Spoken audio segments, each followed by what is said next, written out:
ಇನ್ನು ರಾಜ್ಯ ಸಾರಿಗೆಯ 4 ನಿಗಮಗಳು ಶೇಕಡ 15ರಷ್ಟು ಬಸ್ ಪ್ರಯಾಣ ದರವನ್ನು ಏರಿಕೆ ಮಾಡಿವೆ. ಆದರೆ ಟಿಕೆಟ್ ದರ ಏರಿಕೆಗೆ ತಕ್ಕಂತಹ ಸೇವೆಯನ್ನು ಪ್ರಯಾಣಿಕರಿಗೆ ನೀಡುತ್ತಿಲ್ಲ ಅನ್ನೋ ಆರೋಪ ಕೇಳಿಬಂದಿದೆ. ಈ ಕುರಿತಂತೆ ಹಾವೇರಿ ಹಾಗೂ ಕಾರವಾರದಲ್ಲಿ ಪಬ್ಲಿಕ್ ಟಿವಿ ರಿಯಾಲಿಟಿ ಚೆಕ್ ಅನ್ನು ಮಾಡಿದೆ. ಹೇಗಿದೆ ಈ ಬಸ್ಗಳ ಪರಿಸ್ಥಿತಿ ಅಂತ ನೋಡ್ಕೊಂಬರೋಣ ಬನ್ನಿ. ಸರ್ಕಾರ ಶಕ್ತಿ ಯೋಜನೆಯನ್ನು ಜಾರಿ ಮಾಡಿ ಈಗಾಗಲೇ 1.5 ವರ್ಷ ಕಳೆದಿದೆ. ಆದರೆ ಏಕಾಏಕಿ 15ರಷ್ಟು ಬಸ್ ದರವನ್ನು ಏರಿಕೆ ಮಾಡಿರುವಂಥದ್ದು. ಹೀಗಾಗಿ ನಾನು ಬಸ್ಸಿನ ವ್ಯವಸ್ಥೆ ಯಾವ ರೀತಿ ಅನ್ನೋದನ್ನು ತೋರಿಸ್ತೀನಿ ನಿಮಗೆ. ಏಕಾಏಕಿ ಈಗಾಗಲೇ 2-3 ದಿನಗಳ ಹಿಂದೆ 15ರಷ್ಟು ಬಸ್ ದರವನ್ನು ಏರಿಕೆ ಮಾಡಿರುವಂಥದ್ದು. ಹೀಗಾಗಿ ಗ್ರಾಮೀಣ ಬಸ್ಗಳ ಸ್ಥಿತಿ, ಡಕೋಟಾ ಬಸ್ಗಳ ಸ್ಥಿತಿ, ಅದರಲ್ಲೂ ಕೂಡ ಗ್ರಾಮೀಣ ಭಾಗದ ಜನರು ಓಡಾಡುವಂಥ ಪರಿಸ್ಥಿತಿ ಎದುರಾಗಿರುವಂಥದ್ದು. ಇದು ಕಬ್ಬೂರಿಗೆ ಹೋಗುವಂತಹ ಬಸ್ಸು.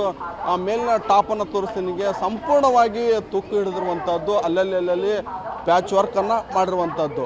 ಅಂದರೆ ಇದೇ ರೀತಿಯಾದಂಥ ಬಸ್ ನಿರ್ವಹಣೆಯಲ್ಲೂ ಕೂಡ ಅವರಿಗೆ ಹಣ ಇಲ್ಲೋ ಅನ್ನೋದು ಗೊತ್ತಾಗುತ್ತೆ. ನಾನು ವೀಲನ್ನು ತೋರಿಸ್ತೀನಿ ನಿಮಗೆ. ಎಲ್ಲ ರಿಮೂವ್ ಆದಂತಹ ವೀಲ್ಗಳನ್ನು ಬಳಸ್ತಿರುವಂಥದ್ದು. ಅಂದರೆ ಅದ್ರ ಮೇಲೆ ಟಯರ್ನ ಹಾಕಿ ರಿಮೂವ್ ಆದಂತಹ ಎಲ್ಲದಕ್ಕೂ ವೇಸ್ಟ್ ಆಗುವಂತಹ ಬೇರೆ ಬೇರೆ ಹೊಸ ಟಯರ್ಗಳನ್ನು ಹಾಕಬೇಕು. ಆದರೆ ಅದಕ್ಕೆ ಸುತ್ತದಂತಹ ರಿಮೂವ್ ಟಯರ್ಗಳನ್ನು ಬಳಕೆ ಮಾಡಿರುವಂಥದ್ದು. ಅಂದರೆ ಯಾವುದೇ ರೀತಿಯಾದಂಥ ಸ್ಥಿತಿ ಇಲ್ಲದಂತಹ ಬಸ್ಗಳನ್ನು ಓಡುವಂಥದ್ದು. ಸ್ಟೆಪ್ಗಳನ್ನು ತೋರಿಸ್ತೀನಿ ನಿಮಗೆ. ಎಲ್ಲವೂ ಕೂಡ ಪ್ಯಾಚ್ ವರ್ಕ್ಗಳನ್ನು ಮಾಡಿರುವಂಥದ್ದು.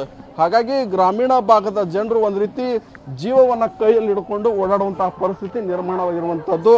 ನಾನು ದೃಶ್ಯದಲ್ಲಿ ತೋರಿಸ್ತೀನಿ ನಿಮಗೆ. ಡಕೋಟಾ ಬಸ್ಗಳ ಸ್ಥಿತಿ ಯಾವ ರೀತಿ ಇದೆ ಅಂತಂದರೆ, ಎಲ್ಲವೂ ಕೂಡ ಸ್ಟೇರಿಂಗ್ ಕೂಡ ಏನೋ ಡ್ರೈವರ್ ಒಂದೆಡೆ ರಾಜ್ಯ ಸರ್ಕಾರ ಬಸ್ ದರವನ್ನು 15% ಹೆಚ್ಚಳ ಮಾಡಿದೆ. ಜೊತೆಗೆ ಶಕ್ತಿ ಯೋಜನೆಯಿಂದಾಗಿ ಬಸ್ಗಳ ಬೇಡಿಕೆ ಹೆಚ್ಚಾಗಿದ್ದಾವೆ. ಉತ್ತರ ಕನ್ನಡ ಕಾರವಾರ ಭಾಗದಲ್ಲಿರುವಂತಹ ಸ್ಥಳೀಯ ಬಸ್ನಲ್ಲಿದ್ದೀವಿ. ಯಾಕೆಂದರೆ ಇದು ಲೋಕಲ್ ಸ್ಥಳೀಯ ಮಟ್ಟದಲ್ಲಿ ತಿರುಗಾಡುವಂಥ ಬಸ್ಸು. ಇಲ್ಲಿಯ ಹೆಚ್ಚಾಗಿ ಸ್ಟೂಡೆಂಟ್ಗಳು ಕೂಡ ಈ ಭಾಗದಲ್ಲಿ ಸಂಚಾರ ಮಾಡ್ತಾರೆ. ಯಾಕೆಂದರೆ ಬೆಳಗಾದ ತಕ್ಷಣ ಕಾಲೇಜಿಗೆ ಹೋಗಬೇಕಾಗತ್ತೆ. ಬೇರೆ ಬೇರೆ ಇಲ್ಲಿಯ ಉತ್ತರ ಕನ್ನಡ ಜಿಲ್ಲೆಯಲ್ಲಿ ಏನಂತಂದರೆ ಕರಾವಳಿ ಭಾಗದಲ್ಲಿ ಕುಮಟಾ, ಹೊನ್ನಾವರ ಭಾಗಗಳು ಕೂಡ ವಿದ್ಯಾರ್ಥಿಗಳು ಹೋಗ್ತಾರೆ. ಇನ್ನು ಮಾಜಾಳಿಯ ಗಡಿ ಭಾಗದಲ್ಲಿ ಮತ್ತು ಗೋವಾಕ್ಕೂ ಕೂಡ ವಿದ್ಯಾರ್ಥಿಗಳು ಹೋಗುವಂಥದ್ದು. ಅಂಥದ್ರಲ್ಲಿ ವಿದ್ಯಾರ್ಥಿಗಳಿಗೆ ಸಮಸ್ಯೆ ಏನು ಅಂತಂದರೆ, ಶಕ್ತಿ ಯೋಜನೆಯಿಂದ ಮಹಿಳೆಯರು ಉಚಿತವಾಗಿ ಪ್ರಯಾಣವನ್ನು ಹೆಚ್ಚು ಮಾಡ್ತಾರೆ. ಇಂಥ ಸಂದರ್ಭದಲ್ಲಿ ವಿದ್ಯಾರ್ಥಿಗಳು ಕಾಲಿಗೆ ಹೋಗಿ ಬರಲಿಕ್ಕೆ ತೊಂದರೆ ಆಗ್ತದೆ. ಬಸ್ಗಳಲ್ಲಿ ಸೀಟ್ಗಳಿರಲ್ಲ, ರಶ್ ಇರುತ್ತೆ, ಆ ರೀತಿಯ ಪರಿಸ್ಥಿತಿಗಳಿರ್ತವೆ. ಇವೆಲ್ಲವನ್ನು ಕೂಡ ವಿದ್ಯಾರ್ಥಿಗಳು ಫೇಸ್ ಮಾಡಬೇಕಾಗತ್ತೆ. ಇನ್ನು ಬಸ್ಗಳ ವಿಷಯಕ್ಕೆ ಬಂದರೆ, ನಿಮಗೆ ಯಾವ ರೀತಿಯಲ್ಲಿ ಪರಿಸ್ಥಿತಿ ಇದೆ ಬಸ್ಗಳದ್ದು ಅನ್ನೋದನ್ನು ತೋರಿಸ್ತೀನಿ. ನೀವು ನೋಡ್ಬೋದು, ಸೀಟ್ಗಳೇ ಕಿತ್ತೋಗಿರ್ತವೆ,